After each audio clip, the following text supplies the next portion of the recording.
जी नमस्कार। शास्त्र चिंतन चैनल में आपका हार्दिक अभिनंदन, स्वागत है। मैंने ग्रहण के संबंधित या ग्रहण से जुड़े हुए जानकारी आपको दे चुका हूं।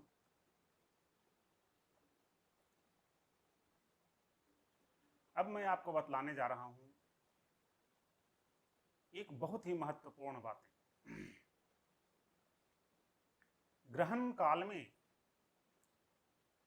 किन व्यक्तियों को कौन सा कार्य करना चाहिए और कौन सा कार्य नहीं करना चाहिए। सामान्यतः लोग ग्रहण काल में दैनिक दिनचर्या की तरह सभी कार्य को करते जाते हैं। कुछ प्रतिबंधित कार्य भी कर बैठते हैं, जिसे शास्त्रीय दृष्टिकोण से पाप माना गया है या करना वर्जित बताया गया है। तो सबसे पहले मैं आपको यह बतलाऊं कि अभी आषाढ़ अमावस्या 2020 को लगने वाले खंडग्रास सूर्य ग्रहण मृगशिरा नक्षत्र में प्रारंभ होगा और आर्द्रा नक्षत्र में अंत होगा। यह खंडग्रास सूर्य ग्रहण भारत के विभिन्न शहरों में दिखाई देंगे, भारत के अधिकांश शहरों में दिखाई देंगे और विश्व के कुछ प्रमुख देशों में ही ये देखा जाएगा।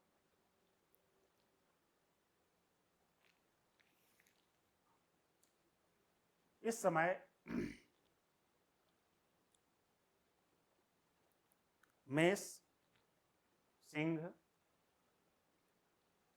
कन्या और मकर राशि वालों के लिए यह ग्रहण लाभप्रद है। इन राशि के लोग इन्हें देख सकते हैं। तो एक बार फिर सुन लें, किन किन राशियों के लिए है सूर्य ग्रहण दृश्य है और सुखद है। मेष राशि वालों के लिए, सिंह राशि वालों के लिए, कन्या राशि वालों के लिए और मकर राशि वालों के लिए यह ग्रहण सुखद है। लेकिन इनके अलावा शेष राशि के जो व्यक्ति हैं उन्हें यह ग्रहण देखना नहीं है, देखना पूर्णतः प्रतिबंधित है, शास्त्र द्वारा मना किया गया है। क्योंकि वे लोग अगर इस ग्रहण का अवलोकन करेंगे तो उन्हें श्री की हानि, यश की हानि, सौख्य की हानि, अपमान, मृत्यु तुल्य कष्ट आदि झेलने पड़ सकते हैं।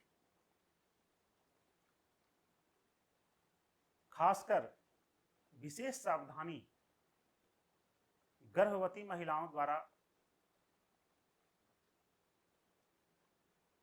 या गर्भवती महिलाओं को बरतने की आवश्यकता होती है। क्योंकि गर्भवती महिला ग्रहण काल में कोई कार्य न करें,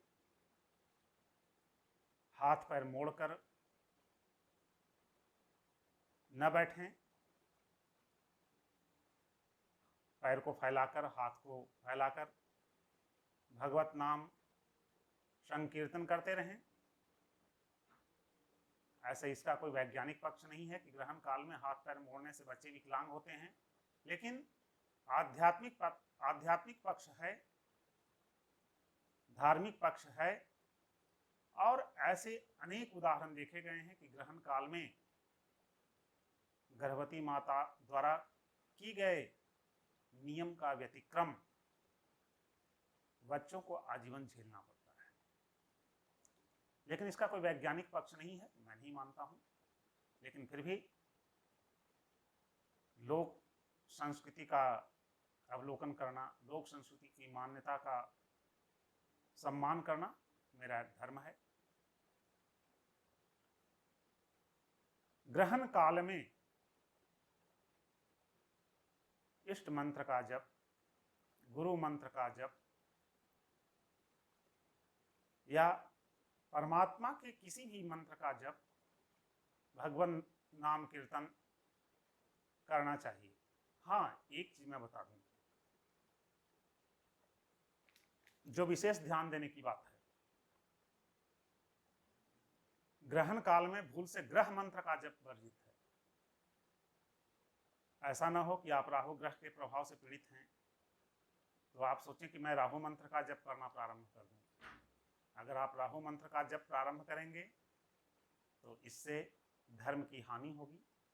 ग्रहण काल में राहु के बल बढ़ेंगे, इसलिए केवल ग्रह मंत्र को छोड़कर भगवत नाम संकीर्तन, ब्रह्म मंत्र का जप, गुरु मंत्र का जप, इष्ट मंत्र का जप करना श्रेष्ठ है। इस काल में की गई संपूर्ण साधना अनंत गुना फलदायी है। मंत्र सिद्धि के लिए यह समय अत्यंत शुभ और पुण्यप्रद है। साधकों के दृष्टिकोण से बहुत से छोटे छोटे मंत्रों की सिद्धि साधना इस काल में अवश्य करना चाहिए। कम परिश्रम में, कम संख्या में ग्रहण काल में किया गया जप पुण्यतः और तत्क्षण फलदायी होता है। ग्रहण से पूर्व पके हुए भोजन गाय या कुत्ते को दे देनी चाहिए।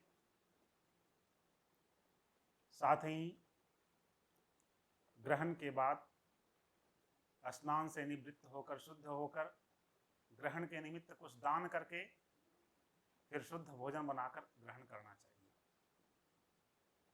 ग्रहण के सारे प्रतिबंध वृद्ध, बालक और रोगी पर नहीं लागू होता है। जो अशक्त हैं वो इन आध्यात्मिक प्रतिबंध से पूर्णतः मुक्त हैं, लेकिन जो सामर्थ्यवान हैं, शारीरिक दृष्टिकोण से सही हैं, उन्हें ग्रहण के सारे नियम का पालन करना चाहिए और ग्रहण काल में परमात्मा के नामों का संकीर्तन करना चाहिए, मंत्र का जप करना चाहिए। अपने कल्याण के लिए, अपने सपरिवार के कल्याण के लिए और विश्व के कल्याण के लिए ईश्वर नाम कीर्तन अति आवश्यक है। आज हम लोग वैश्विक महामारी से, कोरोना से गुजर रहे हैं। कोरोना एक वैश्विक महामारी के रूप में हमारे सामने है, पूरा विश्व इससे त्रस्त है। तो आइए हम आपसे निवेदन करते हैं कि हम सभी मिलकर ग्रहण काल में विश्व के कल्याण के लिए, संपूर्ण मानव जाति के कल्याण के निमित्त